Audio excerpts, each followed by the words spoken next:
Hey, what's going on, guys? It's Sergeant Supplesack here, and this is episode 2 of the How to Play Competitive series that we're going to be doing on the NoobTube YouTube channel and the BOG Clans channel as well. This is going to be a 27-part series, so you're tuning in to part 2. Thank you for watching part 1 if you have already, and if not, be prepared to enjoy this one.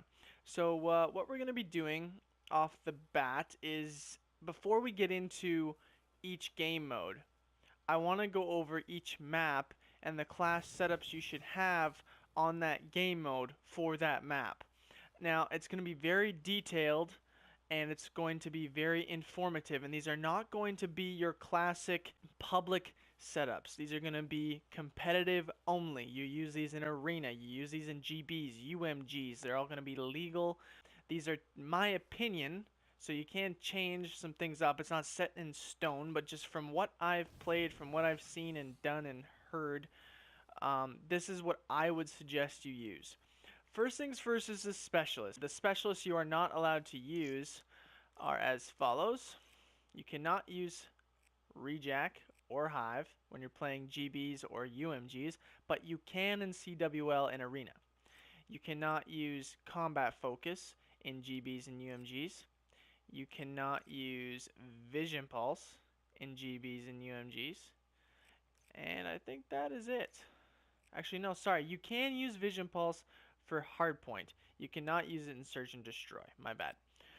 So yeah, and the specialist I would pick personally if you're going to be running a submachine gun is Heatwave. This is going to be your break the hardpoint class. This is the guy you want to send in first, stun everybody, and probably die on purpose so that someone else can flood in with him.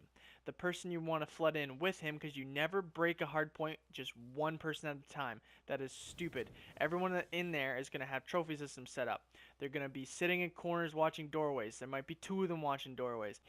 So what I recommend is Heatwave to break. That kills all the trophy systems. It stuns everybody. It's got a big radius, and if you send him in first and tag people and then send in a kinetic after, it's a guaranteed take that hard point. Almost guaranteed. The other class I would recommend using is Glitch, to have someone go in, throw a stun grenade or something, try and get one kill, and then boom, get out of there, and have someone else go in right after. These are good strategies to use. And also invisibility. Invisibility coming in after a heat wave is pretty key as well. For the classes, though, the very first class I'm going to be talking about is a mid-range AR. Stay alive, keep the spawns, and when I say keep the spawns, I will get in depth with that with other videos when I actually go onto the map and explain how to use each hardpoint, rotate to the next one, how your team should be set up in a 4-person scenario, and then a separate video for a 2-person scenario. So this one, I'm using the M8A7 because it is the most accurate and it is the most consistent assault rifle. Something you need to have, period, on all your classes always is stock. The harder you are to hit, the longer you'll stay alive. You need quick draw. I was thinking a quickie there. Quick draw so that you can aim down sights faster. And then if someone does bum rush you, even though you're trying to play a mid-range, try and pick off a few people before they can get to the hard point, so it's not a 4 versus 3 scenario. You need that RK5 just in case some submachine gun comes up behind you and close and you're just not prepared to deal with it with the M8. As far as perks go, you want to run Overclock because this guy's probably going to be running a Tempest or a Scythe, and those are weapons. Weapons take about 8 kills to get, so you need to trim that down to about 6 to 7 kills, or if you're in the objective, maybe even 5. Overclock makes this happen easily, and also you need to get in position without giving away your position so that when you can shoot your weapon, you're actually going to surprise someone and take them out instead of just getting turned on. So you need Blast Suppressor. Always, always, always have Blast Suppressor. Dead Silence is not as important in the respawn scenarios because people are running around everywhere, guns are going off everywhere. It's not like Search and Destroy where it's a strategic trading kills and you got to be stealthy and trying to outsmart your opponent. This is still outsmarting, but you don't have to be as stealthy, so don't need Dead Silence. And Fast Hands, always. Always. Don't ever make a class without putting Fast Hands on. I don't care who you are. Put it on. And a trophy system. This is so that when you set up on top AC or when you set up mid, you can put a trophy system right beside you, so if someone tries to stun you and boost out, you're ready. They're not getting past nothing. And then a nade, if you get a nice double kill and you know they just went to spawn, you can chuck it, try and get another one. Or if you know you're about to die, drop it, and when they run by you trying to get to that hard point, it might hit marker someone so that your teammates can take them out easy before they get in. This person is just the tip of the spear. When you're in the hard point trying to protect it, this guy is trying to make it difficult for the team to break in full health, full strength. Alright? Second one, the OBJAR. This person is not in the objective, he is around the objective or in and out of the objective.